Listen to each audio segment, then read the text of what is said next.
Ever wonder what it truly means to be you?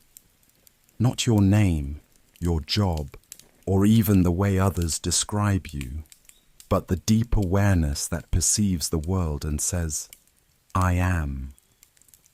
That quiet yet persistent voice narrating your thoughts, the inner sense that observes joy and sorrow, that questions its own origin. That's consciousness. It's as close to you as your breath, yet as mysterious as the cosmos. Tonight, as you drift off to sleep, let us take you on a journey, one that stretches from the ancient savannas where the first humans walked upright, to the futuristic speculations of minds uploaded into machines. It's a journey through the full history of human consciousness, from the flickers of awareness in early hominids, to the grand philosophies of the ancients, to the strange and shifting landscape of identity in our digital age. We'll explore how consciousness may have emerged, evolved, and expanded. Before we begin, if you're enjoying this peaceful journey through the story of human consciousness, consider subscribing to the channel. Every day, we bring you thoughtful, calming explorations of history, philosophy, science, and more. Perfect for winding down, drifting off, or simply expanding your mind. Now, let's begin. Chapter 1. The Echoes of Primal Awareness. Before there were stories, before there were words, there were instincts. Imagine a world not yet named, a world of rustling leaves, shifting shadows, and sudden storms. A world where survival meant tuning in, not to thought, but to sensation. Into this raw and ancient landscape stepped the earliest ancestors of humans, hominids, upright walking primates, who would slowly become the species we are today. But what did they feel? What did they know?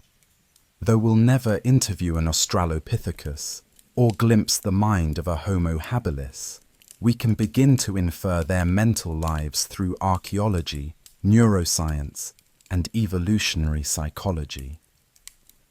The earliest glimmers of consciousness likely emerged not as abstract self-reflection, but as heightened awareness, as a way of navigating danger, finding food, and nurturing young. A rustle in the grass might mean a predator. The smell of smoke could mean opportunity or danger. These perceptions required more than reflex. They required attention, a kind of directed awareness that lies at the heart of consciousness. Over time, the brains of early hominids grew larger, especially the neocortex and prefrontal cortex, areas involved in decision-making, social behavior, and future planning. With this expansion came the potential for something more than moment-to-moment experience. The first signs of what we might call memory emerged, not just the recall of events, but the ability to learn from them and alter future behavior accordingly. This kind of memory is one of consciousness's foundations. It allows an organism not just to be, but to become. And then came tools. Tool use represents a dramatic leap in cognitive ability. To make a tool, one must imagine an outcome, a shaped stone, a sharpened stick, and then take steps to bring that imagined outcome into being. This act of projection and manipulation of the external world signals a kind of mental modeling, a brain not just reacting, but shaping. Consciousness, in this early phase, was likely focused on cause and effect. If I strike this stone just so, it sharpens. If I use that edge, I can cut meat more efficiently. These basic operations formed the building blocks of more complex thought. Fire, too, played a crucial role. It extended the day, provided warmth, and made food more digestible. But perhaps most importantly, fire created the hearth, a space for social gathering. Around these early fires, in the flickering light, our ancestors likely began to share attention. One of the most important milestones in consciousness is the ability to recognize that another being has a mind, that they, too, are aware. This is called theory of mind, and it allows for empathy, teaching, and cooperation. Early humans began to live in more complex groups. They hunted together, raised young together, and mourned their dead. Cooperation required a new kind of awareness, not just of the world, but of others within it. To hunt as a team required understanding the roles of others, anticipating their actions, and adjusting one's own accordingly. This kind of social cognition is another pillar of consciousness, the recognition of shared intentionality. And so, bit by bit, flicker by flicker, the flame of consciousness grew brighter, still rudimentary, still tethered to survival, but increasingly expansive.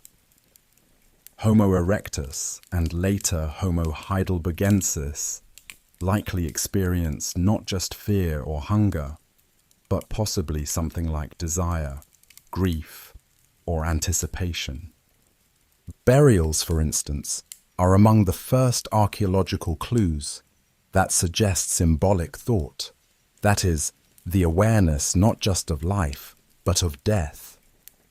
Some graves from nearly 300,000 years ago contain tools, flowers, or bones arranged in deliberate ways.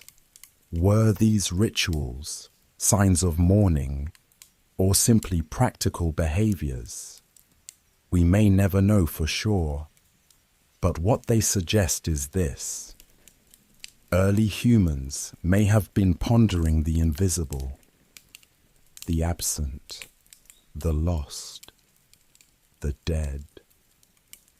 To do this is to step beyond the immediate.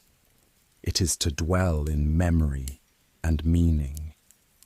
And that is the beginning of true consciousness. In this silent dawn of awareness, there were no words, only the pulse of instinct wrapped in the first folds of thought, minds awakening in bodies shaped by evolution, struggling not just to survive, but to understand.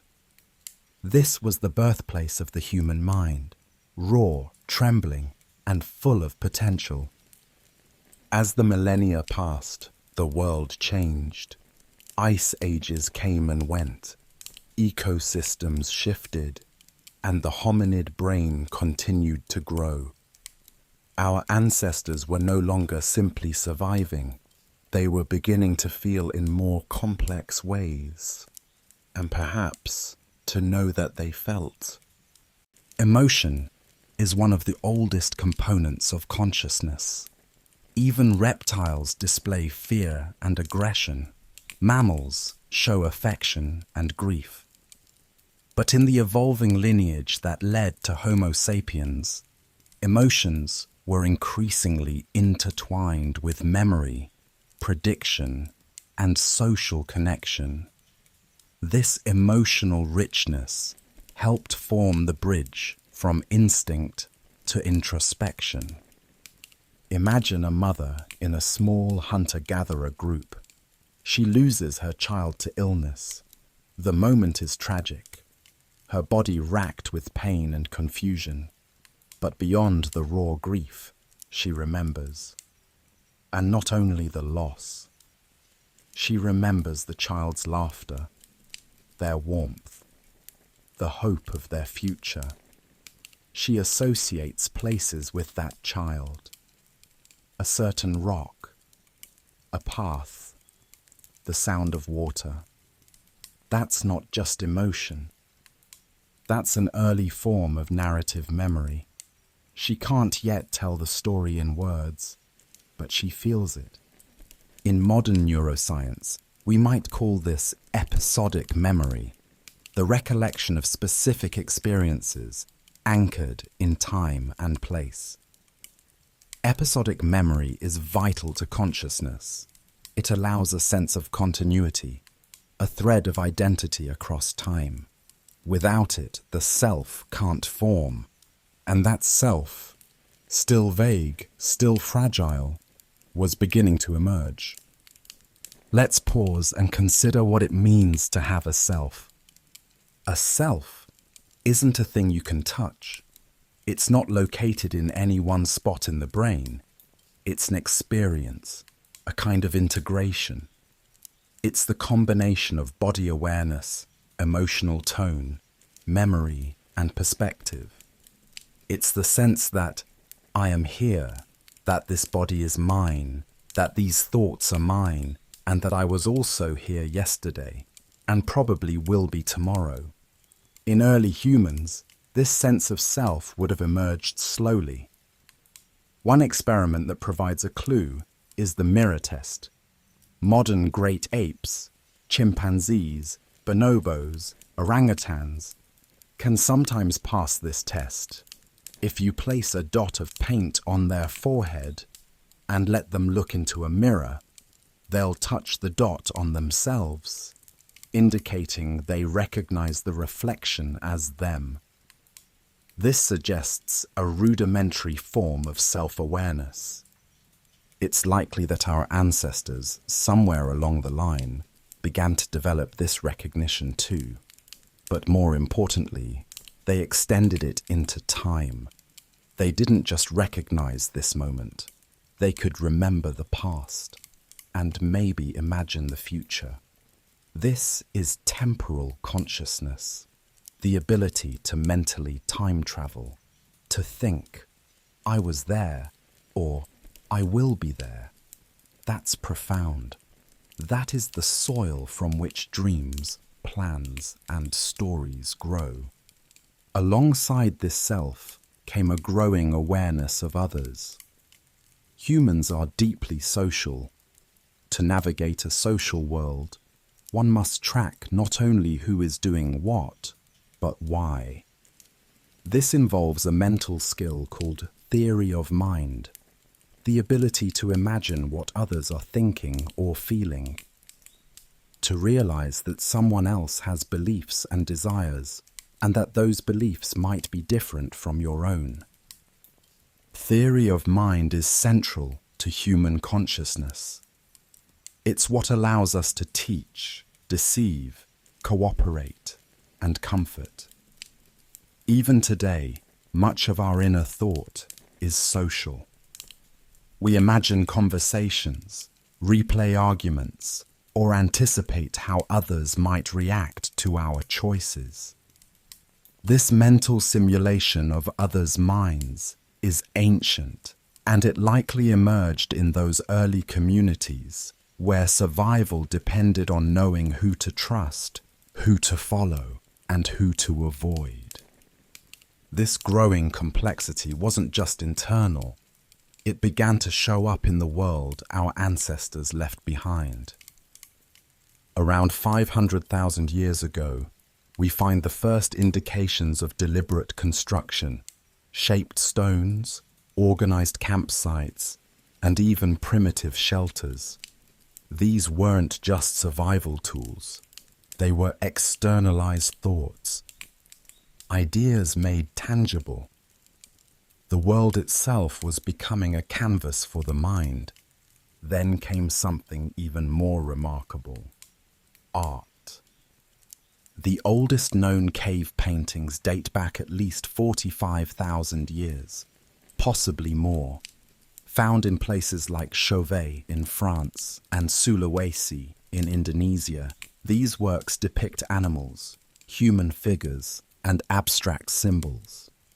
They were painted with ochre, carved into rock, and even arranged in careful compositions using firelight and natural contours. Some were painted in places so remote, deep inside winding caves, that they required torches and group coordination to reach. What does this mean? Art is not merely decoration. It's representation. It's imagination. To make art is to say, this is a lion, or this is me, or this is what I saw or dreamed or feared. Art requires the mind to stand back from experience and reflect on it. And in that reflection, the self deepens. These images suggest something stunning. Our ancestors weren't just aware. They were aware of being aware. They were beginning to watch their own minds. This metacognition, the ability to think about thinking, is one of the highest forms of consciousness. It opens the door to self-control, moral reasoning, and learning. It lets us observe not just the world, but our own reactions to it. It allows for guilt, for pride, for restraint. It's what lets you pause before speaking, to consider not just what you want to say, but how it might be heard. That pause is awareness of awareness. By the time Homo sapiens fully emerged, somewhere between 300,000 and 200,000 years ago, consciousness had become a rich, multi-layered process. We were animals, yes, but animals who could dream, remember, plan, grieve, and wonder. Somewhere during this period, language began to take shape, a shift so monumental that we'll dedicate an entire section to it shortly. But even before spoken language as we know it, humans likely communicated through gesture, tone, and rhythm. Singing, dancing, mimicry. These all predate grammar, and they all reflect a mind trying to bridge the gap between inner experience and outer expression. And through all this, the world was listening. The environment our ancestors lived in was not passive. It demanded attention, adaptation, and creativity. The ice ages tested resilience. Predator-rich forests demanded caution. Changing food sources pushed for innovation. Consciousness did not evolve in a vacuum. It was a tool shaped by challenge, honed by need. But as needs became more abstract, as humans began to think not just about food or danger, but about fairness, purpose, and belonging, consciousness shifted from tool to mirror. It began to reflect more than the external world. It began to reflect us to ourselves. This was the true emergence of the human mind. Chapter 2. From Myth to Mind, the Dawn of Narrative. By now, our ancestors had become more than clever animals. They remembered the past. They anticipated the future. They knew others had thoughts, and they likely knew, in some mysterious way, that they themselves existed. But what was it all for? Where did these experiences lead? What shaped the growing inner world of early humans into the rich complexity of culture? The answer begins with a leap. From survival to story. In every culture, across every continent, we find evidence of something remarkable. Humans tell stories. Long before written language, before scrolls or scripts, even before settled civilization, humans gathered to speak, to chant, to perform. These early narratives were not entertainment in the way we think of it today. They were maps of reality. They were tools of memory, bonding, and identity. And most of all, they were how early consciousness made sense of the world. To understand why this matters, we must look at how story and consciousness intertwine. Narrative isn't just something humans do, it's how we think. Cognitive science tells us that the brain is fundamentally a pattern-seeking organ. It looks for causes, consequences, rhythms, and arcs. When events happen, especially emotional ones, the mind seeks to link them. This happened because of that, or that happened so I could learn this.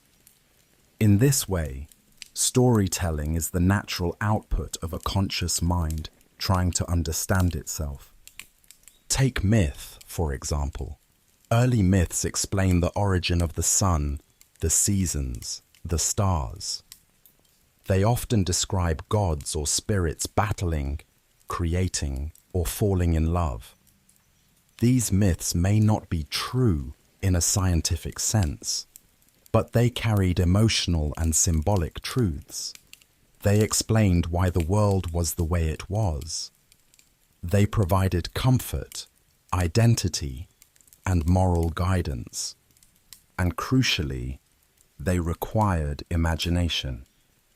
To tell a story is to step outside the now. It is to create a world that exists only in the mind, to visualize characters, causes, and outcomes that are not immediately present. This is narrative consciousness, the ability to build internal realities and share them with others. What's even more remarkable is how universal this is.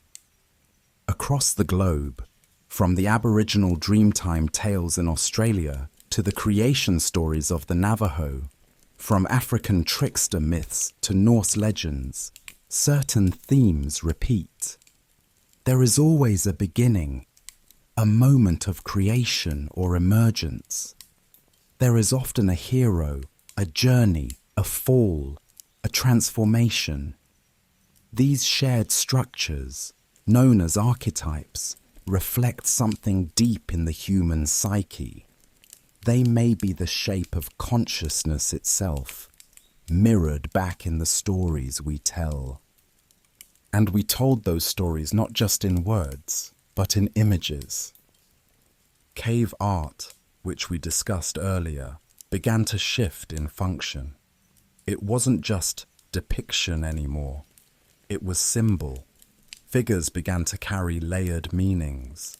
A lion might stand for courage. A spiral might represent time or cycles. Handprints, scattered across ancient walls, may have signified presence, identity, or lineage. A silent echo of, "I was here." These symbols were the roots of something transformative. Abstract thinking. Abstract thinking is what allows us to talk about things we can't see.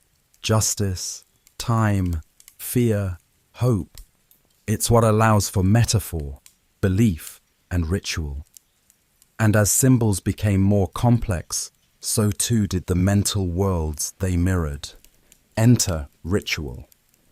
Ritual is story made physical, a dance, a sacrifice, a rite of passage. These were not just performances. They were ways of engaging with unseen forces, with time, with memory. They turned the invisible into the visible.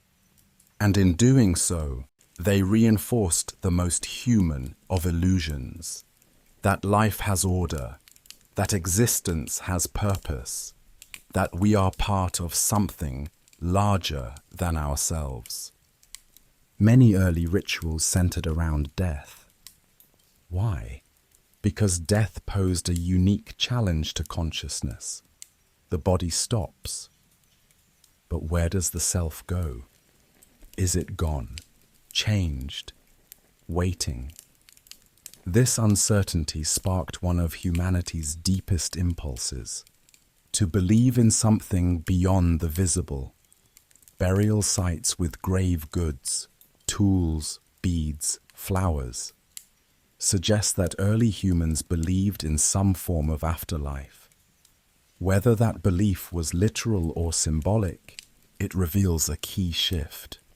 Consciousness had begun to ponder the unanswerable. At this point, the brain was no longer just reacting to the world. It was constructing it. Language was emerging, perhaps as a series of gestures and vocalizations, growing more complex with each generation. With language came not just communication, but the ability to shape thought itself. In fact, some linguists argue that language is thought, that without it, our inner world would be radically different, perhaps even absent. Let's pause to consider that.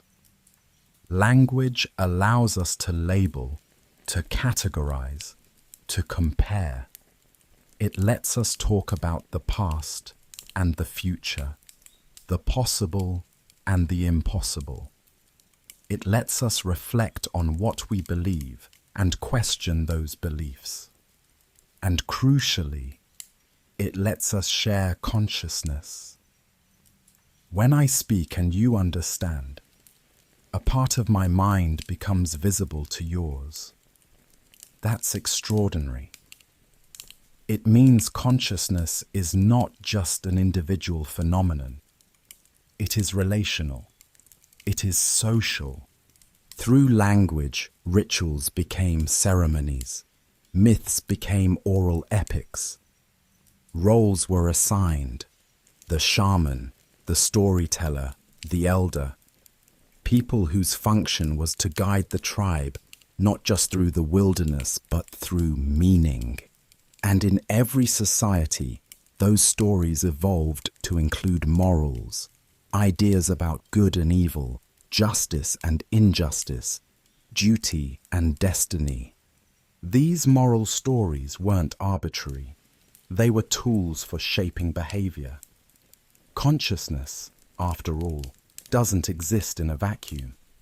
It emerges in a world of others, and to survive among others, we need rules.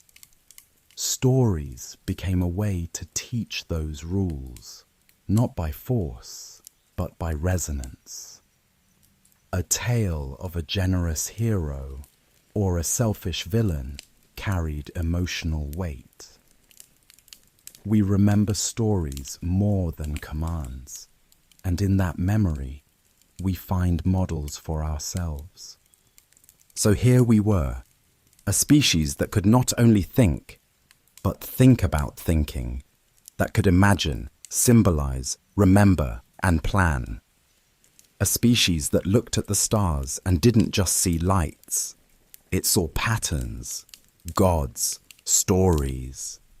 A species whose minds were not only aware, but increasingly filled with images, meanings, and questions. And most importantly, we were not alone. We were together in it. Consciousness had become shared. There is a moment in our ancient past, not a single day, not even a single millennium, but a slow, powerful unfolding in which the scattered cries and gestures of early humans became something far more profound: language. Language didn't simply help us survive, it transformed how we thought. Before language, thoughts were likely image-based, sensory, fragmented. But with language, thought could be sequenced. It could move in time. Words acted like pegs on which the mind could hang complex ideas. They turned fleeting perceptions into structured concepts. In essence, language turned the mind from a firefly into a lantern, casting steady light over our inner world. But how did it begin? The earliest spoken languages left no direct trace. But researchers believe that proto-language, a system of vocal sounds, likely accompanied by gesture, evolved gradually among early Homo sapiens between 100,000 and 50,000 years ago. Certain mutations in the FOXP2 gene, which regulates speech and language development, appear to have supported this shift.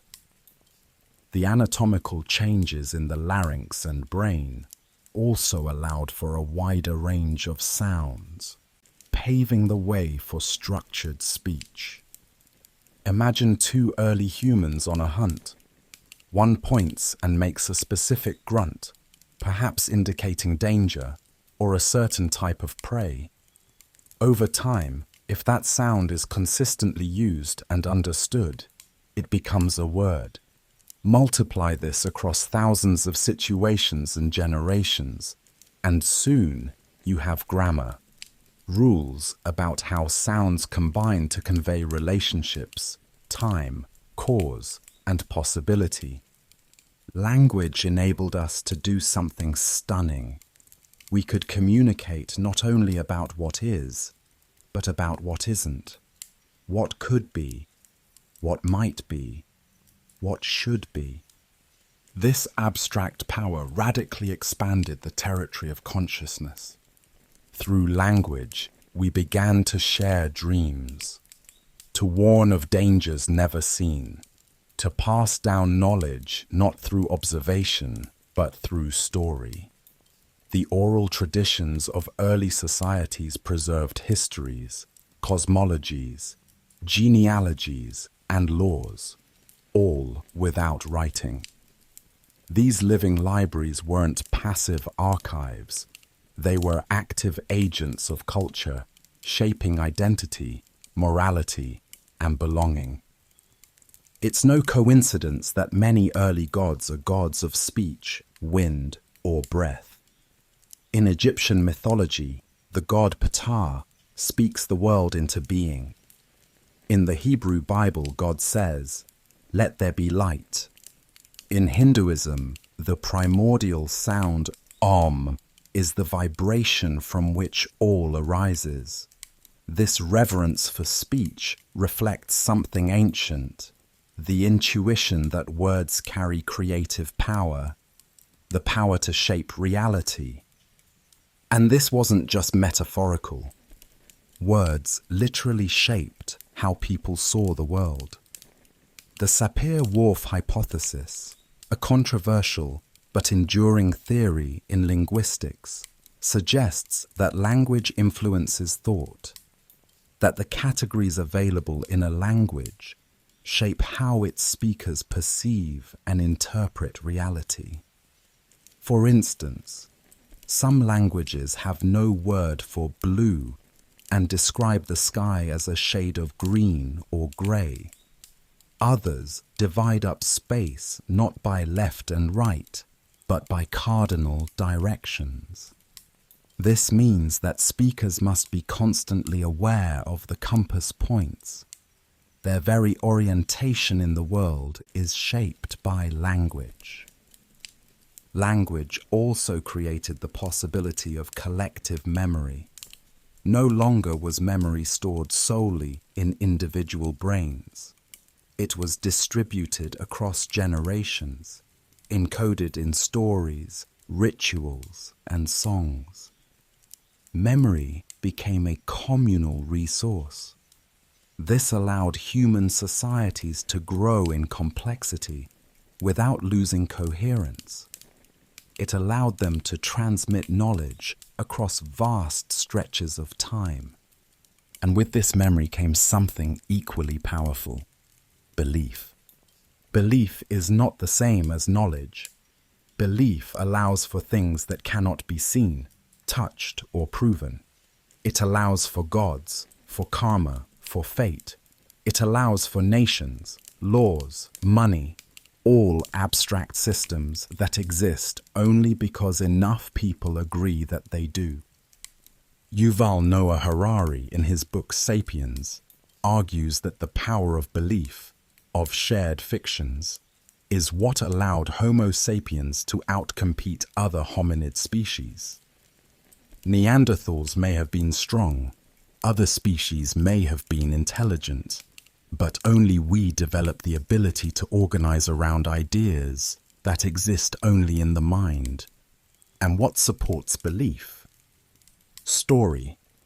Stories about origins, purpose, virtue, evil, redemption. These were not merely entertainments, they were blueprints, guiding behavior, enforcing norms, bonding communities.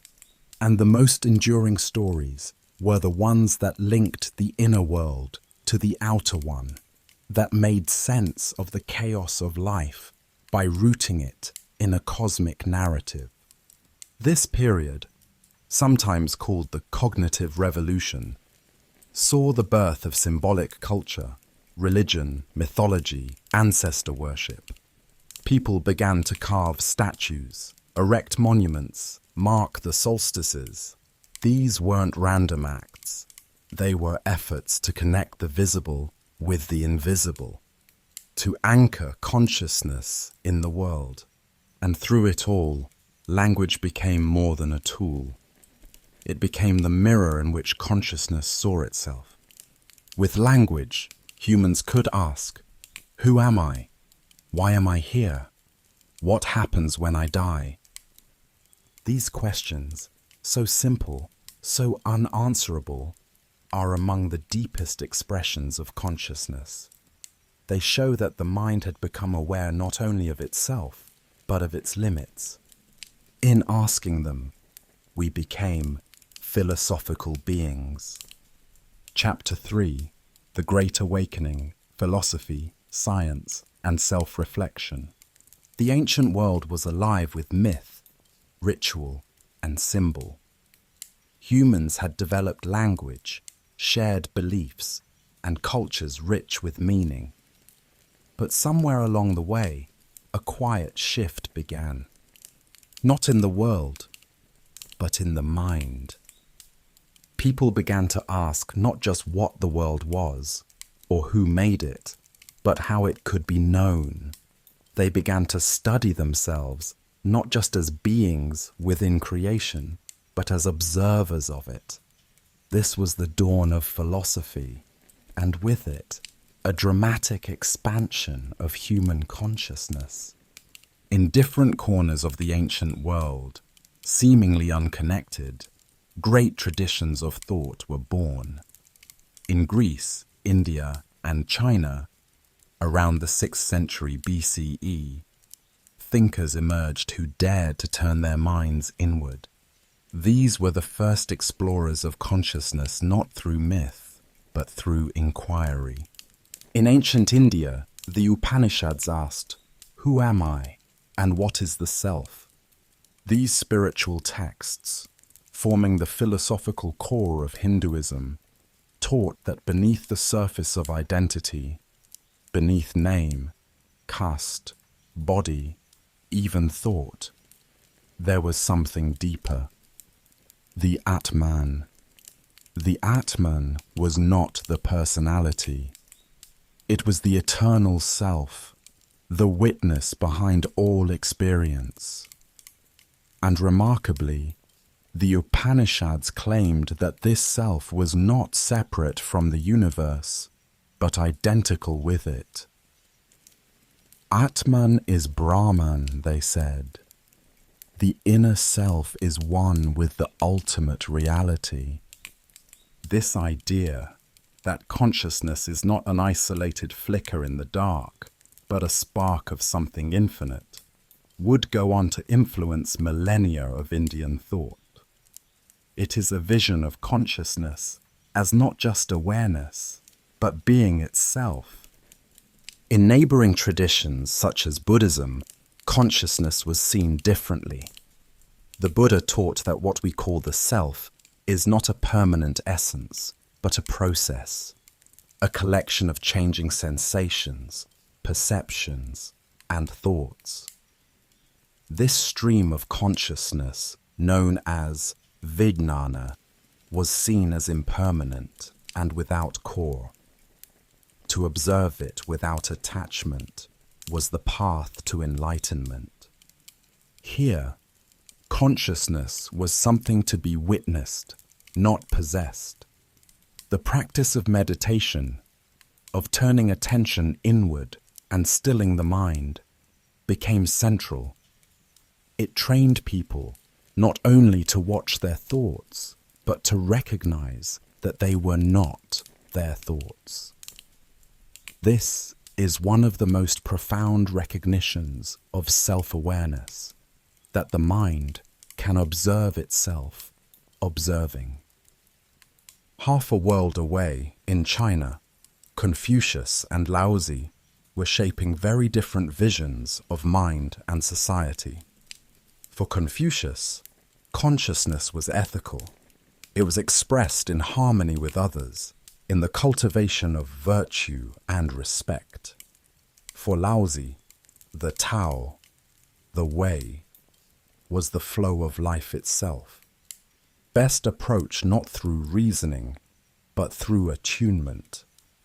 He warned against overthinking, teaching instead that true wisdom came from non-action, or wu-wei, allowing things to be as they are, and aligning with their natural course. In these traditions, consciousness was embedded not just in the self, but in relationship, with nature, with others, with the cosmos. And then, in the Mediterranean, a new experiment in thought was taking shape. In ancient Greece, the pre-Socratic philosophers sought to explain the universe not through myth, but through reason. Thales proposed that everything was made of water.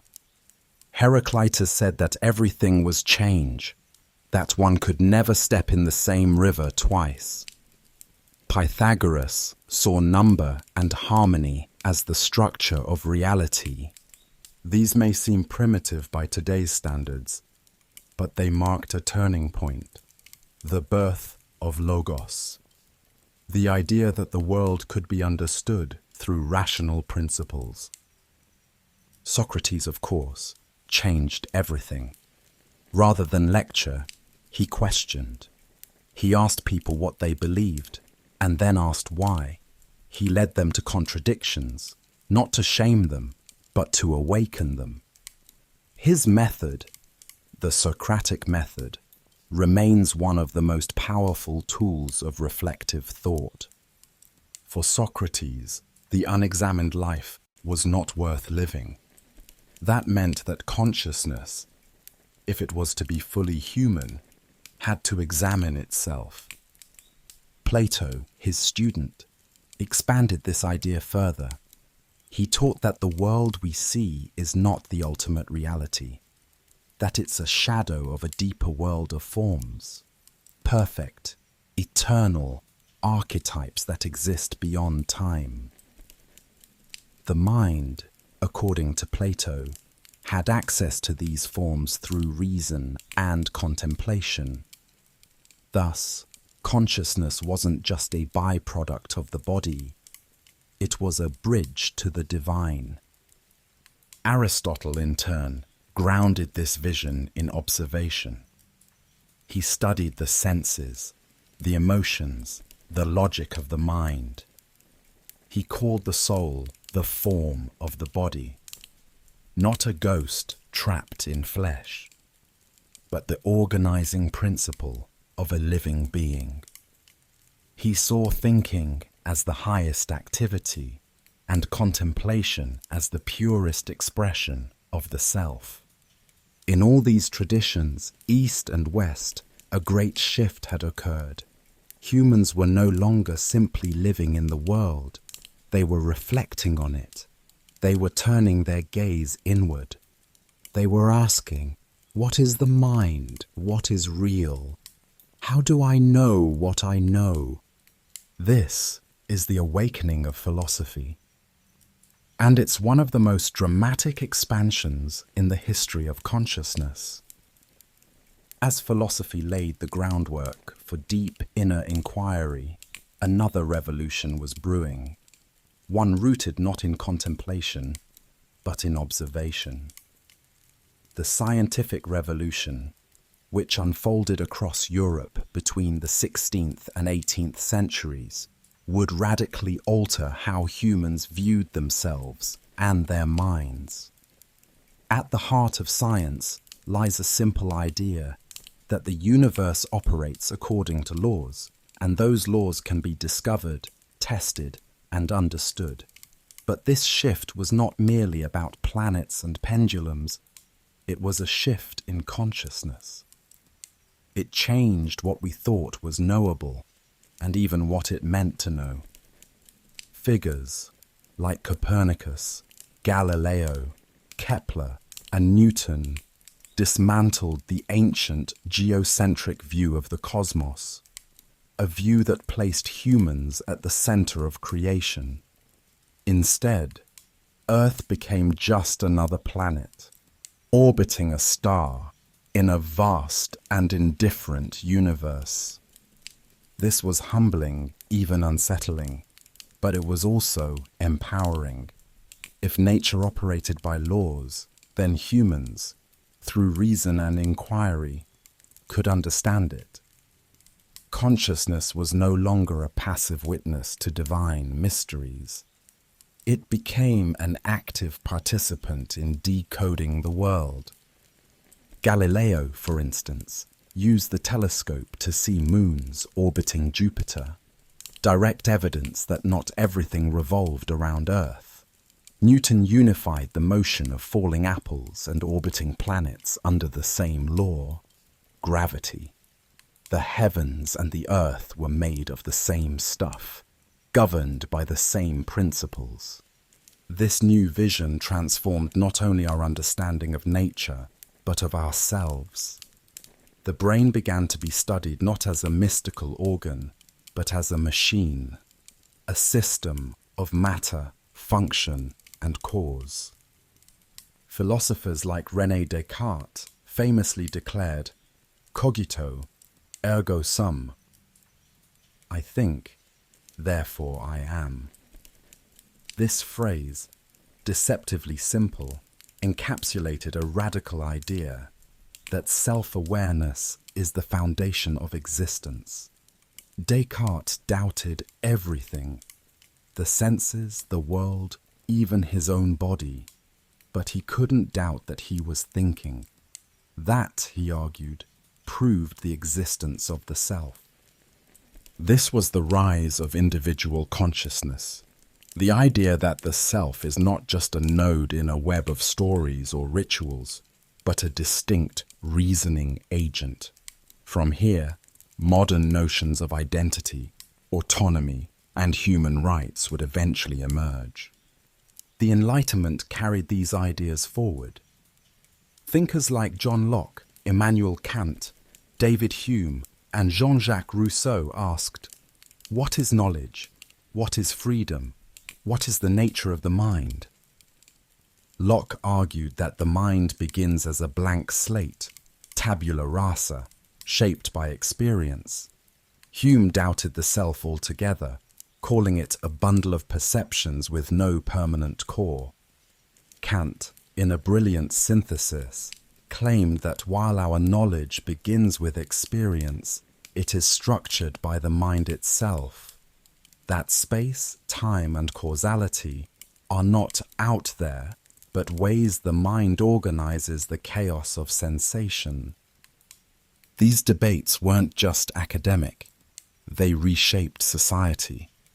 Democracy, education, civil liberties, all were fueled by the Enlightenment's insistence that human beings were rational, self-aware, and capable of governing themselves. The idea of conscious individuals replaced that of subjects in a divine hierarchy. But as the outer world was being mapped and measured, the inner world remained mysterious. What was this thing called mind? Was it purely mechanical, as some argued, a byproduct of brain activity? Or was there something more, some irreducible essence that couldn't be captured by neurons and matter? By the 19th century, science turned its gaze inward once more, towards psychology. Thinkers like William James, Sigmund Freud, and Carl Jung began to explore consciousness, not just as thought, but as a dynamic, layered system. Freud famously introduced the idea of the unconscious, a realm of hidden drives, desires, and memories beneath awareness. Consciousness, he argued, was just the tip of the iceberg. Most of what drives us lies below the surface. Jung expanded this further with the notion of the collective unconscious, a set of archetypes and patterns shared across humanity, inherited rather than learned. These ideas returned us in a way to myth, suggesting that deep within the psyche lie the stories we tell, even before we tell them. Meanwhile, William James, often called the father of American psychology, explored the flow of consciousness itself. He described it as a stream, always changing, yet always felt as a unity. This stream could split, double back, or vanish entirely, as in sleep, hypnosis, or trauma. The study of consciousness was no longer the domain of mystics alone. It had become a scientific frontier.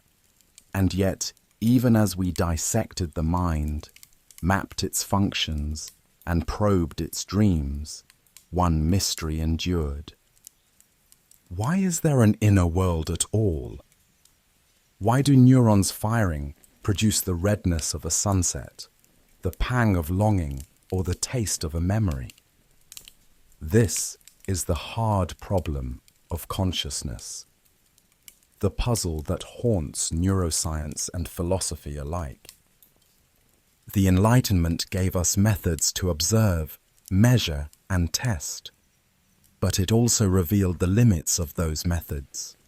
Consciousness, the very thing doing the observing, remains, in many ways, beyond its own grasp. And so, into the modern era, we enter with minds ablaze, curious, skeptical, bold. The self has been dethroned from the center of the cosmos, yet it remains a universe unto itself.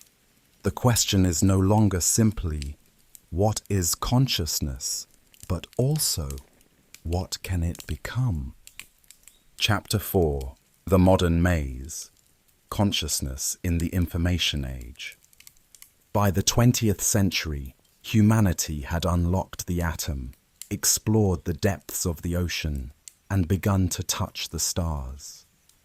Yet the greatest mystery of all remained closer than ever, inside the human skull.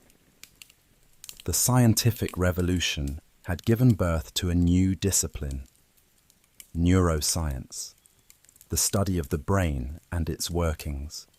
For the first time in history, scientists had the tools, not only to speculate about consciousness, but to peer into the organ where it seemed to arise. Early brain research relied on indirect clues, injuries, diseases, and rare syndromes that altered awareness. If a person lost the ability to speak after a stroke, scientists inferred that speech resided in that region. If a brain lesion made someone unable to recognize faces, that area was mapped as a center of visual memory. These case studies, fascinating and sometimes heartbreaking, became windows into how consciousness might be structured. But it wasn't until the late 20th century that the brain truly began to reveal itself. With the advent of brain imaging technologies, EEG, PET, fMRI, we could now see the brain in action, not just as tissue, but as a living dance of energy and information. Suddenly, consciousness was no longer invisible.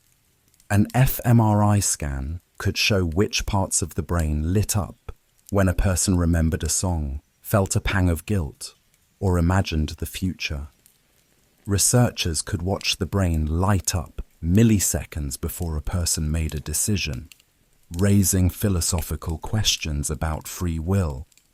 Were we choosing or merely observing the brain's choices? This data revolution gave rise to the idea of the neural correlates of consciousness, specific brain processes that consistently accompany subjective experience, while no one has yet located a single consciousness center. Certain patterns have emerged. Activity in the thalamus, the prefrontal cortex, and regions of the parietal lobe seem essential. The brain, it turns out, is not a monologue. It's a network of dialogues, constantly integrating perception, memory, emotion, and thought. Some neuroscientists propose that consciousness arises from integration itself, from the way disparate brain areas coordinate information. Giulio Tononi's integrated information theory, for instance, suggests that consciousness corresponds to the amount and structure of information integrated within a system. In this view, it's not just that the brain contains data, it's that it connects it in rich, multi-dimensional webs. Others, like neuroscientist Stanislas Dehaene, focus on the global workspace model, the idea that conscious thought emerges when information is broadcast widely across the brain, like a spotlight illuminating certain content for the whole system to access. Still others turn to quantum mechanics, claiming that consciousness may involve unknown processes at the smallest scales of reality, a claim both intriguing and highly debated. Despite these theories, the central paradox remains. We can observe the brain's activity, correlate it with reports of awareness, but we cannot yet explain why those patterns feel like anything at all. And yet, even without full understanding, our tools are growing more powerful. Brain-computer interfaces, BCIs, once the stuff of science fiction, are now real. Using electrodes placed on or near the brain, researchers can decode neural signals and translate them into action. Paralyzed individuals have been able to move robotic limbs, type messages, and even speak via thought alone. These technologies hint at futures where consciousness could be extended or even exported. But as we peel back the layers of the brain, a new mirror appears, one made not of flesh, but of code. Artificial intelligence has entered the chat. From chatbots to deep learning networks, AI has grown exponentially in its ability to process, predict, and generate information. Modern AI can recognize faces, write essays, drive cars, compose music, and even mimic human conversation. But the question remains, is any of this conscious? Most experts say no. That current AI lacks subjective experience. It has no inner world, no self, no awareness of what it is doing. It doesn't understand in the way we do. It processes inputs and outputs, following rules we designed or allowed it to learn. Yet the resemblance grows. Large language models can mimic empathy, generate stories, even reflect on abstract concepts. They pass the Turing test, a measure once proposed as a benchmark for machine intelligence. And with each passing year, the line between imitation and awareness grows thinner. This raises profound questions. Could a machine ever feel? What would it take? Is consciousness a matter of material or structure? Is the brain special, or could silicon circuits eventually host a mind? Philosophers have offered thought experiments, like John Searle's Chinese Room, which argues that syntax is not the same as semantics. Just because a machine can manipulate symbols doesn't mean it understands them. Others counter with the idea of functionalism, that if a system behaves like a mind, it may well be one. These aren't just academic debates anymore. As AI becomes more integrated into our lives, as it assists, guides, and even befriends us, we begin to relate to it. We project consciousness onto it. We anthropomorphize Siri, Alexa, ChatGPT. In doing so, we reveal something strange. Our consciousness is not just about what we are, but about what we see in others. If a machine speaks like a human, laughs like a human, lives like a human, will we one day say it is human, or will it say that about us? As artificial intelligence advanced and neuroscience peeled away the layers of the brain, something else was quietly reshaping human consciousness. Something less about wires and circuits, and more about connection. The rise of the internet, social media, and ubiquitous digital technology has transformed not just how we communicate, but who we are. Never before in history has the average person been exposed to such a constant, overwhelming stream of information. News, messages, videos, comments, images, all flowing in, second by second. The result is a new kind of mind, faster, reactive, globally connected, but also fragmented. Modern consciousness is no longer bound by place or time. With a smartphone in hand, we carry the world in our pocket. At any moment, we can speak with someone across the globe, access centuries of knowledge, or escape into infinite distraction. But with this power comes a price. Attention, once a rare and precious resource, has become the battleground. Every app, every platform, every website competes for your mind. Notifications ping, algorithms track your interests, and personalized feeds are curated to keep you scrolling. In this economy of attention, your consciousness becomes a product, shaped and sold by forces you rarely see. This constant pull has consequences.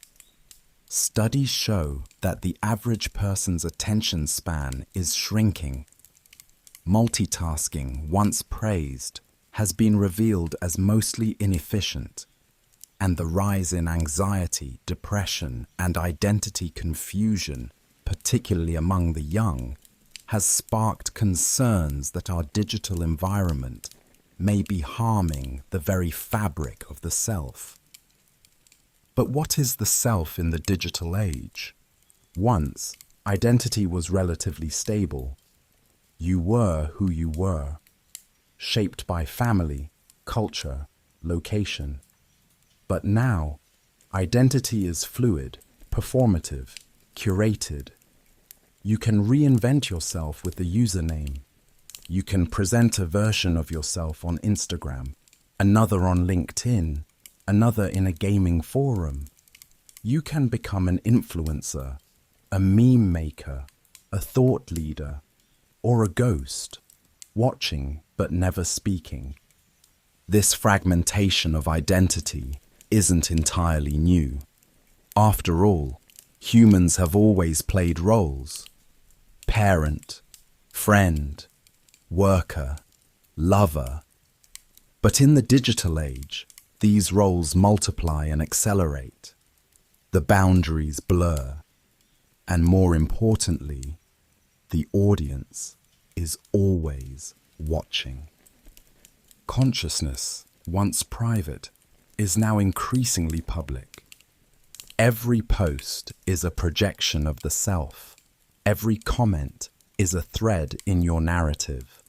You see yourself reflected not just in the mirror, but in likes, shares, and reactions. This creates a kind of externalized consciousness, a mind that exists in part outside the skull. It also creates feedback loops. What you post shapes what others expect. What they expect shapes what you post. Slowly, subtly, you begin to become your persona, or worse, you feel the pressure to perform even when you're not online. This performative self can lead to disconnection. If your inner world doesn't match your outer image, you may feel false, fragmented, or unseen. And in trying to maintain the image, you may lose touch with your actual experience, your feelings, needs, and values. But digital life doesn't only fragment, it also connects. The internet has enabled new forms of empathy. You can hear voices you'd never encounter in daily life. You can learn about cultures, struggles, and triumphs far from your own. You can find communities that share your values, your identity, your curiosity. Virtual reality, for instance, is being used to create experiences that foster compassion, letting people step into another's life. Brain-computer interfaces are enabling locked-in patients to communicate again. Online therapy is making mental health care more accessible than ever. These are not small changes. They represent new ways of extending consciousness across space, across limitation, even across biology. And yet, a paradox remains. We are more connected than ever, yet many report feeling more alone. We can reach more people, yet we often feel misunderstood. We have endless entertainment, yet struggle to focus. Our minds are more stimulated, yet often less fulfilled. This paradox points to a deeper issue, that consciousness, for all its adaptability, still yearns for something simple: presence, meaning, coherence. When the self is scattered across screens, time zones, and digital profiles, it's easy to lose the thread, to forget who you are beneath the noise. And so, in response, many are turning inward once again. Mindfulness, meditation, journaling, digital detoxes, these aren't just trends. They are ancient practices revived for modern life. They represent a desire to reclaim attention, to turn off the noise, to listen again to the self. In doing so, we begin to ask new questions, or perhaps the oldest ones. What does it mean to be conscious in an age of distraction? How do we find depth in a world of surfaces? What does it mean to be real when everything can be edited? These questions mark a new phase in the journey of consciousness, not a step forward or backward, but a spiral inward. They remind us that the mind, for all its digital extensions, still longs for wholeness, for rest, for meaning, and perhaps, in this maze of machines and mirrors, that longing is what keeps us truly human. Chapter 5. Beyond the Horizon, the Future of Awareness. As we peer into the future, one thing becomes clear. Our journey of understanding consciousness is far from over. In fact, we may be on the cusp of discoveries that redefine what it means to be aware, to think, to feel, to be. Science, philosophy, and technology are converging in unprecedented ways. Old questions are being re-asked with new tools, and new questions, once unthinkable, are now shaping the frontiers of knowledge. At the heart of this future lies a simple, profound idea that consciousness is not just a side effect of biology, but perhaps a fundamental feature of the universe. This is the premise of panpsychism, the view that consciousness is not something that suddenly appears when brains become complex enough, but something that exists at some level in all matter. In this view, even atoms have a sliver of awareness. Not thoughts or feelings, of course, but some kind of proto-experience. Just as individual water molecules don't create wetness until they combine, so too might basic experiential qualities combine into full-blown consciousness in brains. Panpsychism is not new. It echoes ancient views found in animism, Jainism, and even some strands of Stoic philosophy.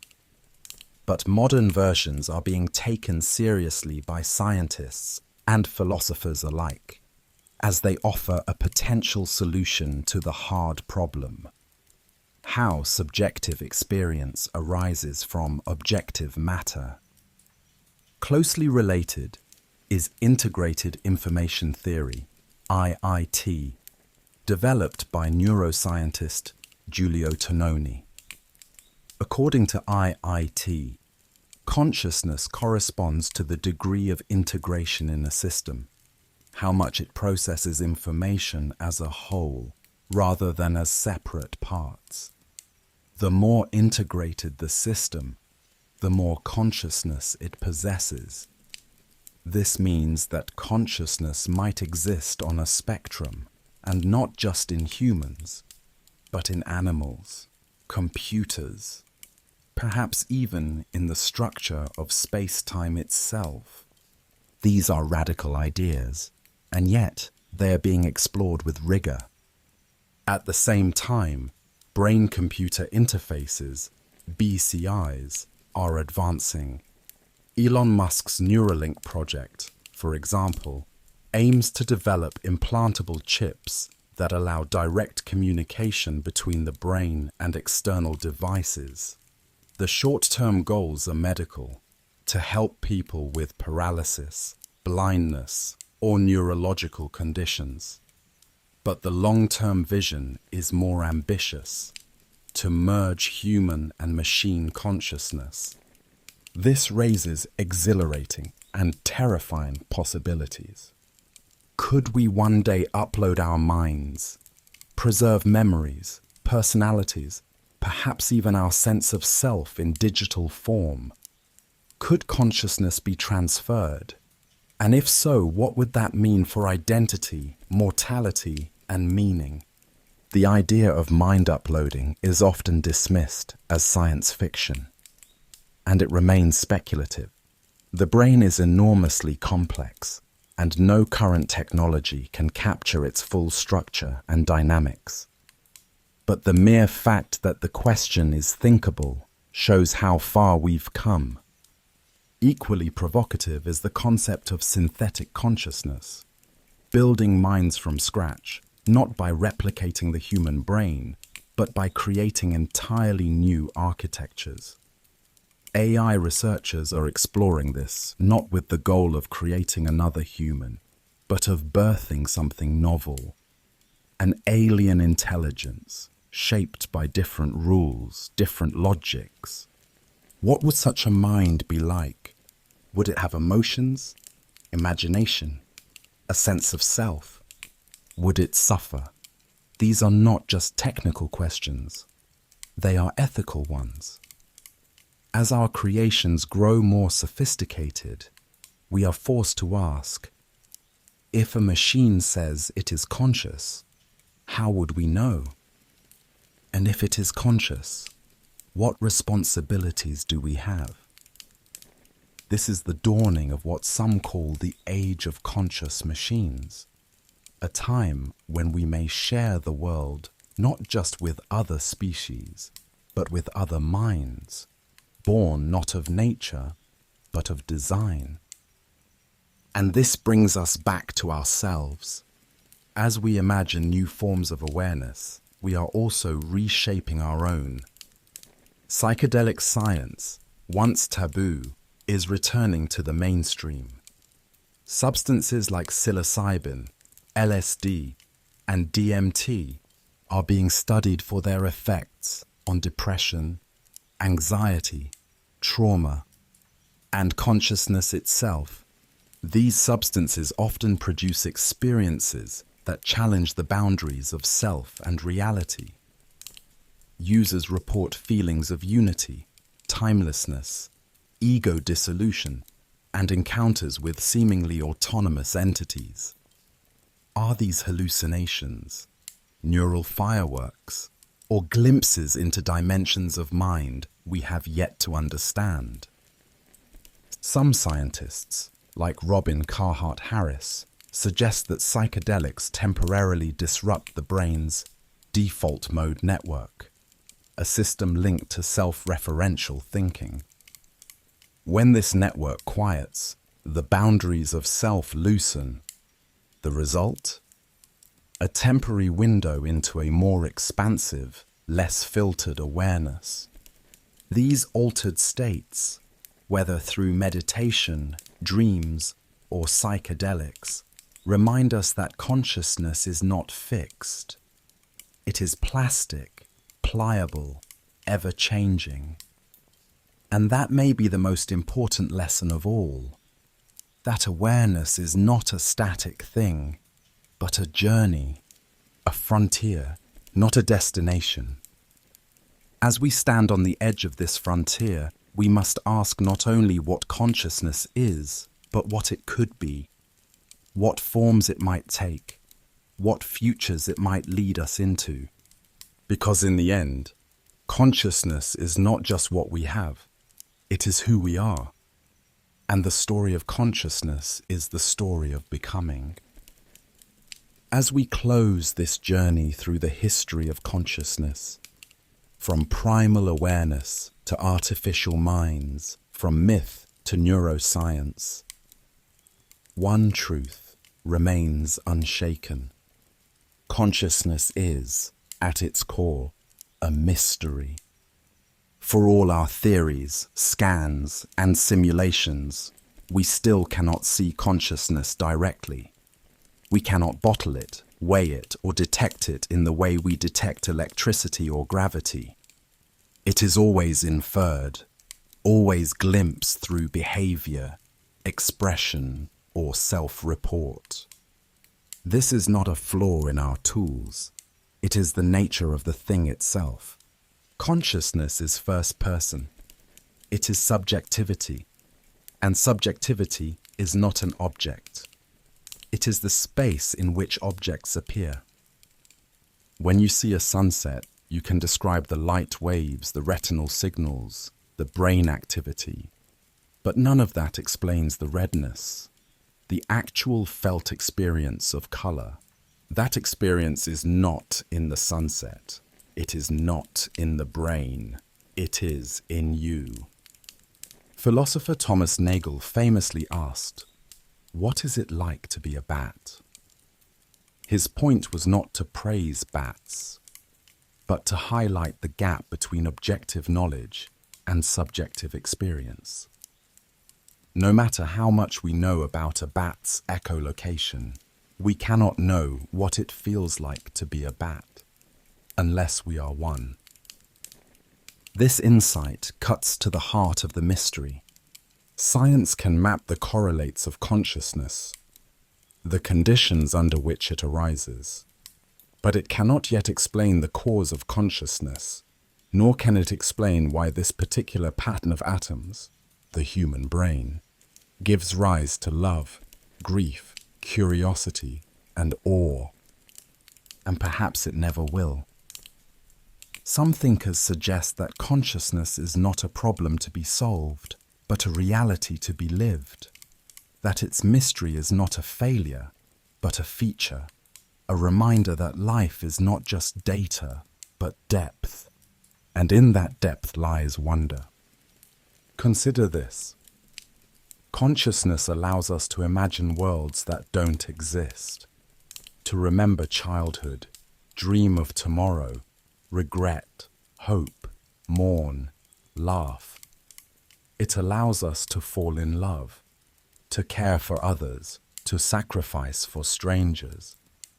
It allows us to ask questions that have no answers, and still feel that asking them matters.